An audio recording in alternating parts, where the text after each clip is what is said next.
ఓం శ్రీ సాయినాథాయ నమః. శ్రీ సాయి సచ్చరిత్రము 39వ అధ్యాయము. ఈ అధ్యాయములో భగవద్గీత యందు గల ఒక శ్లోకమునకు బాబా చెప్పిన అర్థమున్నది. కొందరు బాబాకు సంస్కృతము తెలియదనియు అది నానాసాహెబ్ చాందోద్కర్ చెప్పినదనియు అనుట చేత హేమాడ్ పంత్ 50వ అధ్యాయములో ఈ సంగతిని విశదీకరించెను. 2 అధ్యాయములలోనూ ఒకే విషయముండుట చేత రెండును ఇందులో పొందుపరచడమైనది.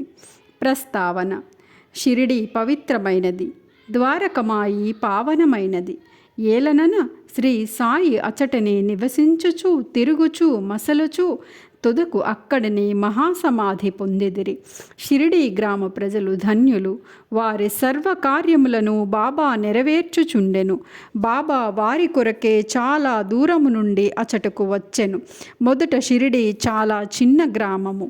సాయిబాబా అచట నివసించుట చేత దానికి గొప్ప ప్రాముఖ్యము వచ్చెను. తుదకది పవిత్రమైన యాత్రాస్థలమాయను. అచట నుండ స్త్రీలు కూడా ధన్యులు. బాబాయందు వారికి విపరీతమైన భక్తి నిస్సంశయముగా పరిపూర్ణమైనది. బాబా మహిమను వారు స్నానము చేయునప్పుడు, విసురునప్పుడు, రుబ్బునప్పుడు, ధాన్యము దంచునప్పుడు, తదితర గృహకృత్యములు చేయునప్పుడు పాడుచుండెడివారు. వారి భక్తి ప్రేమలు పావనములు. వారు చక్కని పాటలు పాడుచుండెడివారు. అవి పాడిన వారికి విన్నవారికి మనశ్శాంతి కలుగుచేయుచుండెను. భగవద్గీత శ్లోకమునకు బాబా చెప్పిన అర్థము: బాబాకు సంస్కృతము వచ్చునని నమ్మువారుండరు. ఒకనాడు భగవద్గీతలోని ఒక శ్లోకమును బాబా చక్కని అర్థమును నానాసాహెబ్ చాందోద్కర్కు బోధించి ఆశ్చర్యము కలుగు చేసెను. ఈ విషయమును గూర్చి బివి దేవుగారు శ్రీ సాయి లీలా సంపుటి 53వ పేజీలో సుస్ఫుటముగా రాసినారు. వారు స్వయముగా నానాసాహెబ్ చాందోద్కర్ వద్ద నుంచి కొన్ని సంగతులు తెలుసుకొనుట చేత ఆ వృత్తాంతము ఈ దిగువనే చెప్పబడెను. నానాసాహెబ్ చాందోద్కర్ వేదాంతమును బాగా చదివినవారు. ఆయన భగవద్గీతను వివిధ వ్యాఖ్యానములతో చదివియున్నందున తన పాండిత్యమునకు గర్వించుచుండెను. బాబాకి విషయము కానీ సంస్కృతము కానీ తెలియదని ఆయన అభిప్రాయము. అందుచేత ఒకనాడు బాబా అతనిని గర్వము అణచెను.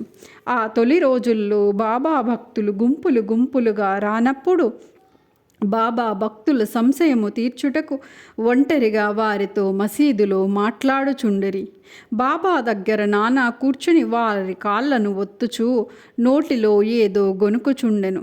బాబా, నానా ఏమి గొనుగుచున్నావు? నానా సంస్కృత శ్లోకములు వల్లించుచున్నాను అని చెప్పెను. బాబా ఏ శ్లోకము అని అడిగెను. నానా భగవద్గీతలోనిది అని చెప్పాను. బాబా గట్టిగా చదువుము అని చెప్పాను. నానా భగవద్గీత 4వ అధ్యాయము 34వ శ్లోకమును చెప్పాను. బాబా, నానా అది నీకు బోధపడినదా అని అడిగాను. నానా అవును అని చెప్పాను. బాబా, నీకు తెలిసినచో నాకు చెప్పుము అని చెప్పాము. నానా, దాని తాత్పర్యమిది: సాష్టాంగ నమస్కారము చేయుట అనగా పాదములపై పడుట, గురుని ప్రశ్నించుట, వారి సేవ చేయుట ద్వారా ఈ జ్ఞానము తెలుసుకొనుము. అప్పుడు మోక్షము పొందు జ్ఞానము కలవారు అనగా పరబ్రహ్మమును తెలిసిన వారు ఆ జ్ఞానమును ఉపదేశించెదరు. బాబా, నానా శ్లోకము యొక్క తాత్పర్యము అక్కర్లేదు. ప్రతి పదార్థము, వ్యాకరణము మరియు దాని అర్థము చెప్పుము అని చెప్పెను. అప్పుడు నానా ప్రతి పదార్థమును అర్థమును చెప్పెను. బాబా, నానా ఉత్త సాష్టాంగ నమస్కారము చేసినా చాలునా అని అడిగాను. అప్పుడు నానా, ప్రణిపాతయను పదమునకు ఇంకొక అర్థము నాకు తెలియదు. ప్రణిపాత అనగా సాష్టాంగ నమస్కారమని నాకు తెలియను అని చెప్పాను. అప్పుడు బాబా, పరిప్రశ్న అనగానేమి అని అడిగాను. నానా, ప్రశ్నలు అడుగుట అని చెప్పాను. బాబా, ప్రశ్న అనగానేమి అని అడిగాను. నానా, అదే అనగా ప్రశ్నించుట అని చెప్పాను. బాబా అప్పుడు పరిప్రశ్న అన్నను ప్రశ్న అన్నను ఒక్కటే అయినచో వ్యాసుడు పరి అను ప్రత్యయమును ప్రశ్నకు ముందేలా ఉపయోగించెను.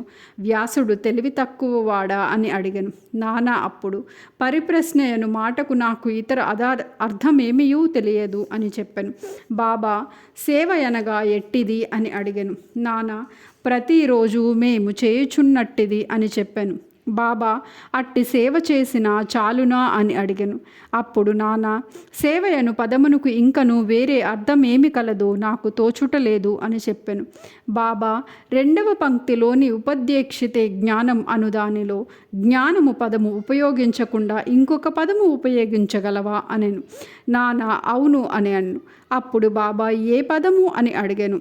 నాన్న అజ్ఞానము అని చెప్పాను. బాబా జ్ఞానముకు బదులు అజ్ఞానము ఉపయోగించినచో ఈ శ్లోకములో ఏమైనా అర్థము కలదా అని అడిగాను.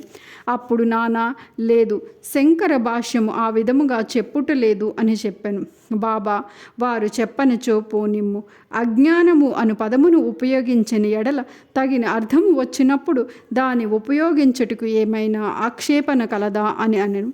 అప్పుడు నాన్న అజ్ఞానమను పదమును చేర్చి దాని అర్థమును విశదపరచుట నాకు తెలియదు అని చెప్పాను.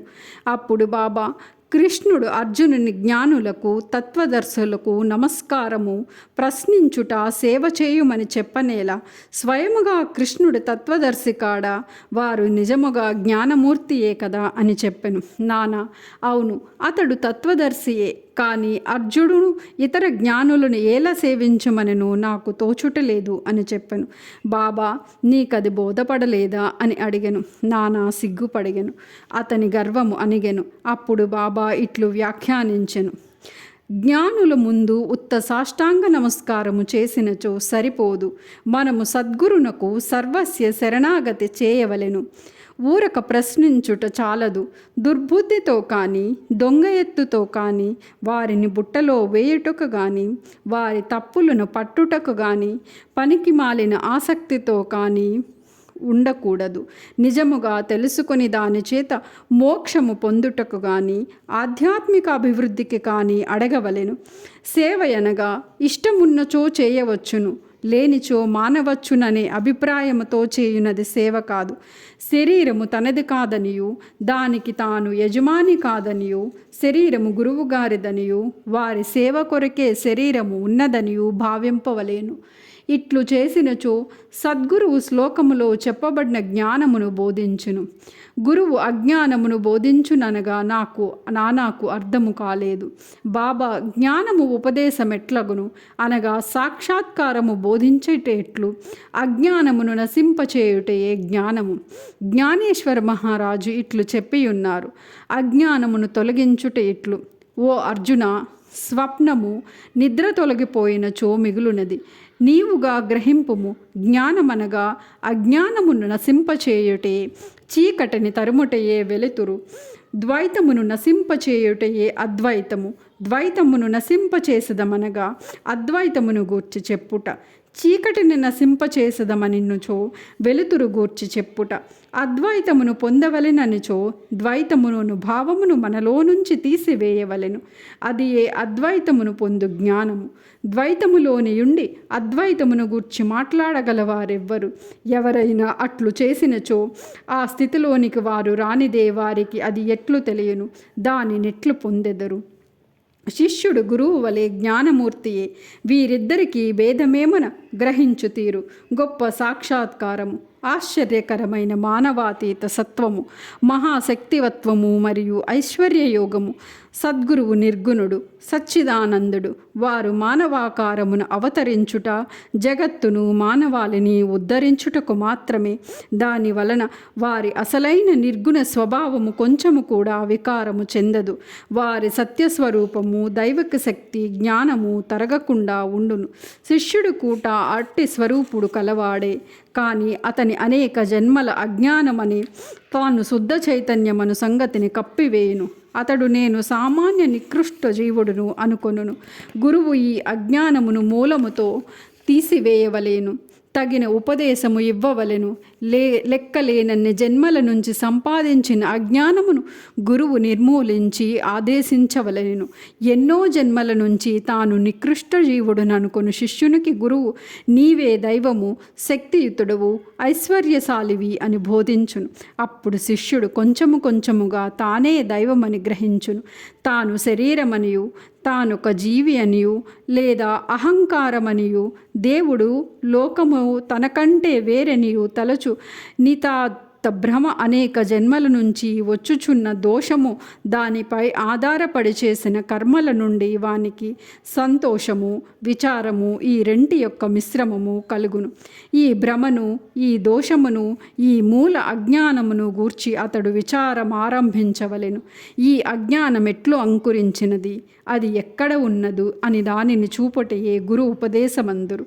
ఈ దిగువ వివరించిన అజ్ఞాన లక్షణములు. నేను జీవిని, శరీరమే ఆత్మ, భగవంతుడు ప్రపంచము, జీవుడు వేర్వేరు, నేను దేవుడును కాదు, శరీరము ఆత్మ కాదని తెలుసుకొని ఉండుట, దేవుడు జీవుడు ప్రపంచము ఒకటే అని తెలియకుండుట.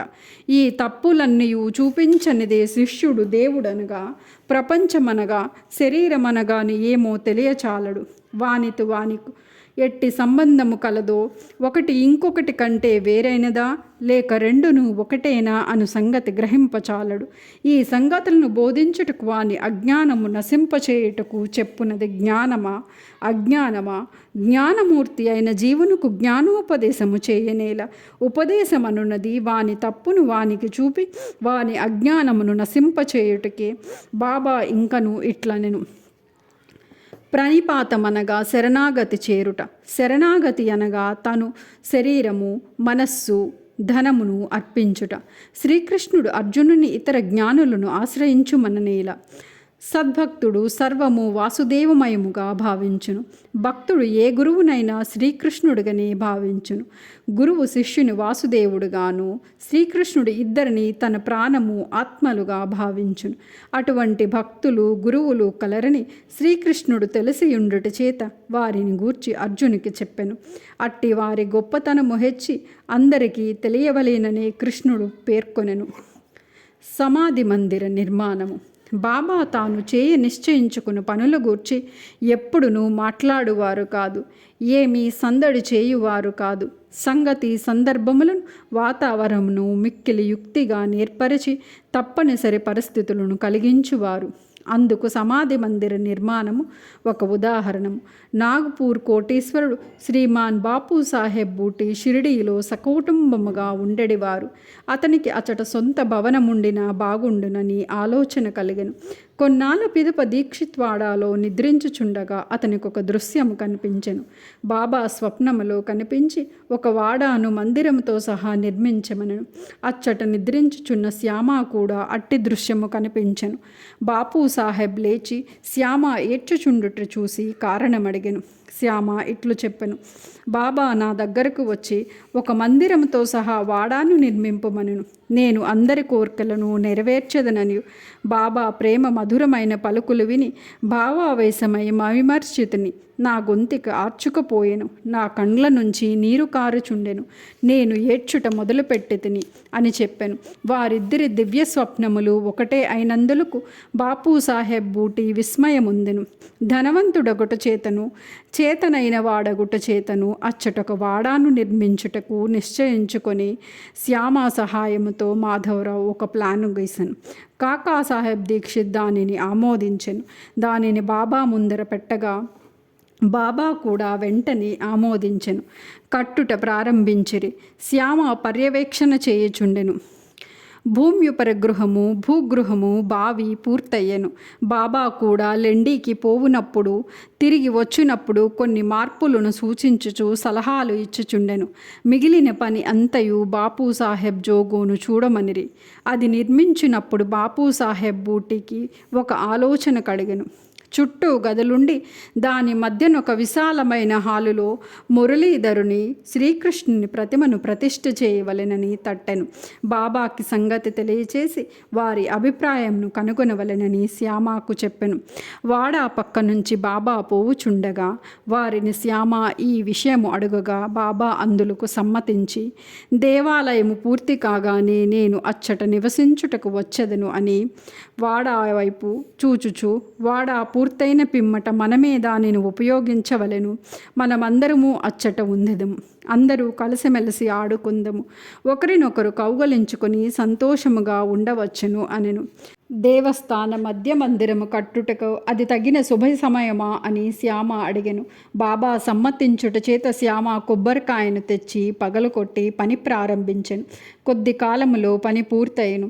మురళీధర్ విగ్రహము తయారు చేయుటకు ఆజ్ఞాపించిరి. అది తయారు కాకమునుపే కొత్త సంగతి జరిగెను. బాబాకు తీవ్రమైన జ్వరము వచ్చెను. వారి కాయమును విడుచుటకు సిద్ధముగా ఉండిరి. బాపు సాహెబ్ మిక్కిలి విచారగ్రస్తుడాయను, నిరాశపడెను. బాబా సమాధి చెందినచో తన వాడ బాబా పాదముల చేత పవిత్రము కాదనియు, తాను మదుపు పెట్టిన 1,00,000 రూపాయలు వ్యర్థమవుననియు చింతించెను. కానీ బాబా సమాధి చెందకముందు నన్ను రాతివాడాలో ఉంచుడు అన్నట్టి పలుకులు బాపు సాహెబ్కే కాక అందరికీ ఊరట కలిగించెను. సకాలమున బాబా పవిత్ర శరీరమును మధ్య మందిరములో పెట్టి సమాధి చేసిరి. ఇట్లు మురళీధరుని కొరకు నిర్ణయించిన స్థలమందు బాబాను సమాధి చేయుట చేత బాబాయే మురళీధరుడనియు, బూటీవాడాయే సమాధ మందిరమనియు అర్థము గ్రహించవలెను. వారి విచిత్ర జీవితము లోతును కనుగొన శక్యము కాదు. తాను కట్టించిన వాడాలో బాబా పవిత్ర శరీరము సమాధి అగుట చేత బాపు సాహెబ్ బూటీ మిగుల ధన్యుడు, అదృష్టశాలి. 39వ అధ్యాయము సంపూర్ణము. సద్గురు శ్రీ సాయినాథార్పణమస్తు. శుభం భవతు.